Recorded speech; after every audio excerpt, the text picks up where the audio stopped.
नमस्कार महाराष्ट्र. संजय गांधी निराधार योजना तसेच श्रावणबाळ निराधार योजनेच्या सर्व लाभार्थ्यांचं आजच्या नवीन एप्रिल महिन्याच्या अनुदानाच्या संदर्भातल्या व्हिडिओमध्ये सहर्ष स्वागत आहे. आज आपण एप्रिल महिन्याचे अनुदान तुम्हाला कधी येणार आहे याविषयी माहिती जाणून घेणार आहोत. तसेच तुम्ही विचारलेल्या सर्व प्रश्नांची उत्तरे तसेच इतर महत्त्वाचे बदल या व्हिडिओमध्ये समजून घेणार आहोत. त्यामुळे जर आपल्यापैकी कुणी चॅनलवरती नवीन असेल तर चॅनलला सबस्क्राईब करायला विसरू नका.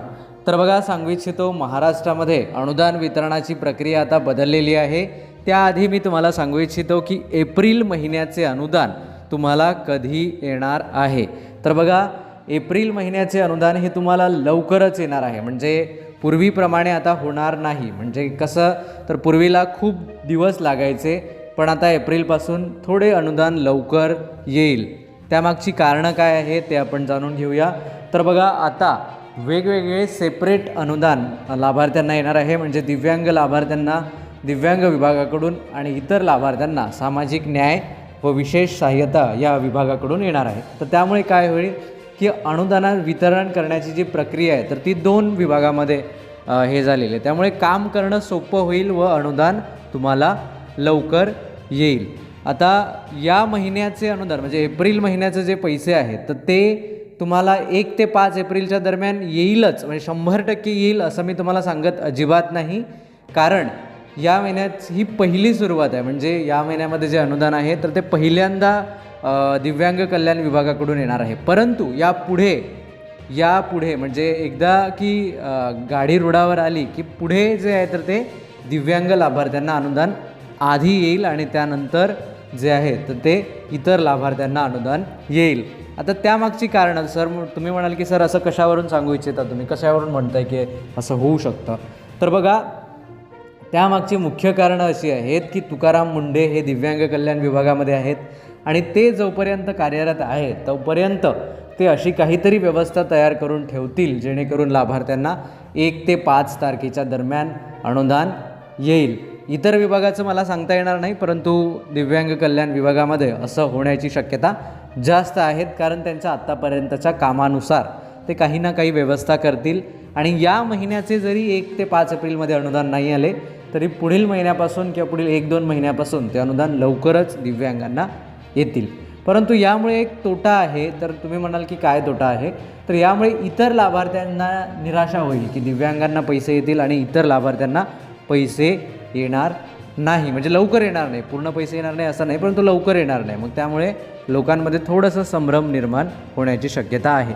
परंतु त्यामधून पण आपला फायदा आहे की त्यामधून जर दिव्यांगांना तुम्ही 1 ते 5 एप्रिलमध्ये पैसे देत असाल तर इतर लाभार्थ्यांना का नाही असा प्रश्न जर कुठल्या संघटनेकडून, खास करून बच्चूभाऊ कडू असेल किंवा मग इतर ज्या मोठ्या संघटना आहेत किंवा जे काही लोक काम करतात या निराधार लोकांसाठी, तर त्यांनी जर उचलला तर निश्चितच दिव्यांगांचं काम पाहून, दिव्यांग कल्याण विभाग म्हणजेच दिव्यांग सशक्तीकरण विभागाचं काम पाहून इतर विभागामधून देखील त्या पद्धतीची जे आहे तर ते मांडणी केली जाईल व लवकरच लाभार्थ्यांना अनुदान मिळण्यास सुरुवात होईल. तर असं पुढे होऊ शकतं, या महिन्यामध्ये नाही.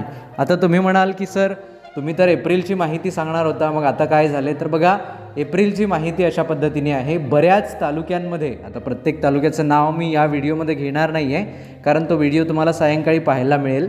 त्यामध्ये आज जे आहे तर ते काही विभागांना आज सुट्ट्या आहेत आणि त्यामुळे उद्याला ही माहितीची एकदा छाननी करून कोणत्या तालुक्यात काय स्थिती आहे तुमच्यापर्यंत ती माहिती पोहोचवणार आहोत. परंतु सध्या आज काही विभागांना, म्हणजे बऱ्याच विभागांना आज सुट्ट्या आहेत आणि आपली जी माहिती पुरवणारी सोर्स आहेत तर त्यांना देखील आता माहिती घेता येत नाही आहे आजच्या दिवसासाठी. पण उद्या परत अपडेटेड लिस्ट जे काही माहिती असेल तर ती तुमच्यापर्यंत पोहोचवली जाईल.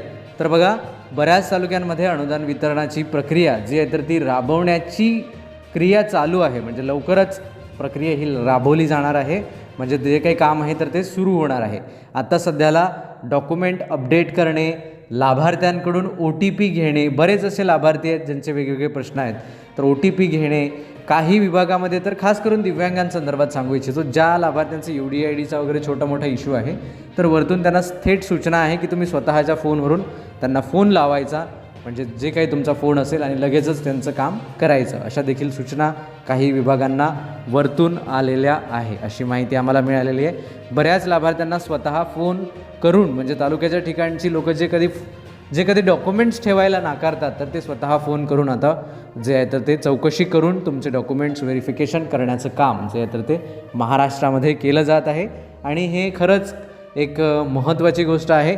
जरी या महिन्यामध्ये पेन्शन येण्यास थोडी उशीर झाली, तरी पण जर थोडा उशीर झाला तरी देखील तुम्हाला काळजी करायचं काही कारण नाही, कारण ही तुमच्यासाठीच, म्हणजे आता जर आपण थोडा उशीर सहन केला तर पुढे निश्चितच लवकर अनुदान येईल. याआधी विभाग एकच असल्यामुळे आपल्याला थोडंसं सांगणं कठीण व्हायचं, परंतु आता दिव्यांग सशक्तीकरण विभागाकडे हा प्रश्न गेल्यामुळे जे आहे तर ते अत्यंत महत्त्वाचा बदल इथे घडून आलेला आहे. आणि त्यामुळे या सर्वांचा बदल जो आहे तर तो घडून आल्यामुळे याचा फायदा सर्व दिव्यांग लोकांना खास करून होणार आहे. आणि त्यांच्याबरोबरच इतर लाभार्थ्यांना काही दिवसांनी, म्हणजे जरी पहिले दिव्यांगांना लवकर काही महिने अनुदान येत राहिले तरी इतर लाभार्थ्यांना देखील त्याचा फायदा लवकरच होणार आहे. कारण मी जसं सांगितलं की तुम्ही प्रश्न विचारू शकता की जर दिव्यांगांना देत असेल, दिव्यांग मंत्रालय देत असेल, तर आमच्या विधवा महिला आहेत, ज्येष्ठ नागरिक आहेत आणि इतर जे आहे तर ते लाभार्थी आहेत, तर मग त्यांना तुम्ही का अनुदान लवकर देऊ शकत नाही, असा प्रश्न जर तुम्ही विचारला खास करून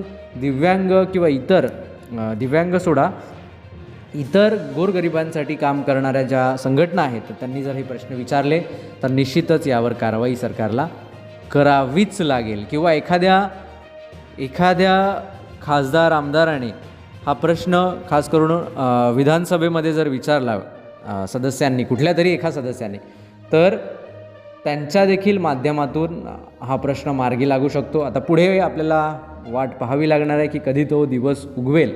ठीक आहे, आता काही महत्त्वाचे प्रश्न जे आहेत तर ते आपण पाहूया. आपल्याकडे थोडासाच वेळ आहे, परंतु ते महत्त्वाचे प्रश्न पाहणं देखील अत्यंत गरजेचं आहे. त्यामुळे मी तुम्हाला सांगू इच्छितो की जर तुमच्या मनामध्ये देखील काही प्रश्न किंवा शंका असतील तर ते तुम्ही नक्की विचारू शकता. आणि जर अद्यापही कोणी चॅनलवरती नवीन असेल तर चॅनलला देखील सबस्क्राईब करायला विसरू नका, कारण अशीच माहिती आपण नेहमी तुमच्यापर्यंत पोहोचवत असतो. काही अपरिहार्य कारणामुळे, म्हणजे काही पर्याय नसल्यामुळे बऱ्याच वेळेला व्हिडिओ तुमच्यापर्यंत येऊ शकत नाही. बरेच व्हिडिओ हे पार्ट 1 आलेला आहे, परंतु पार्ट 2 आपल्याकडे मिळालेले नाही आहे.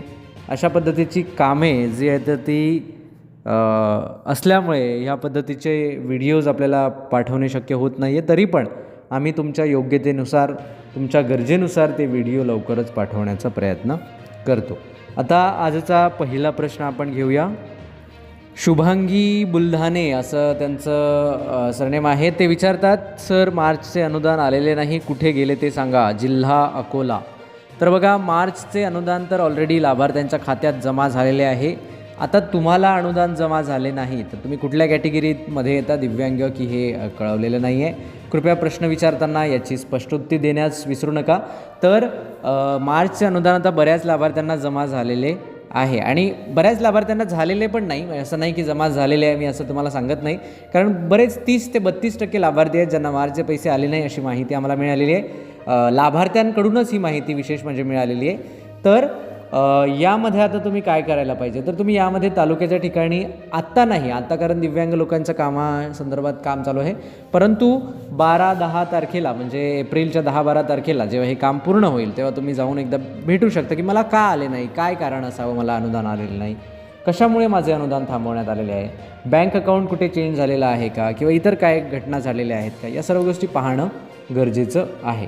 तसेच वेबसाईटवरती देखील आपण चेक करू शकतो की तुम्हाला अनुदान आलेले आहेत की नाही. आता ते कसे चेक करायचे यासाठी आपला जो व्हॉट्सॲप ग्रुप आहे त्याला तुम्ही जॉईन करा आणि तिथे ॲडमिन या संपर्कावर मेसेज करा. तुमच्या प्रश्नाचं उत्तर निश्चितच मिळेल. तुमचं जे काही आहे ते आपण चेक करूया. ठीक आहे. पुढील प्रश्न आहे, सर मी आपले व्हॉट्सॲप चॅनल जॉईन केले परंतु त्यामध्ये काहीही अपडेट आलेले नाही. तर हरकत नाही, तुम्ही जॉईन केलेले आहेत, तुम्ही व्हॉट्सॲप ग्रुप देखील जॉईन करू शकता.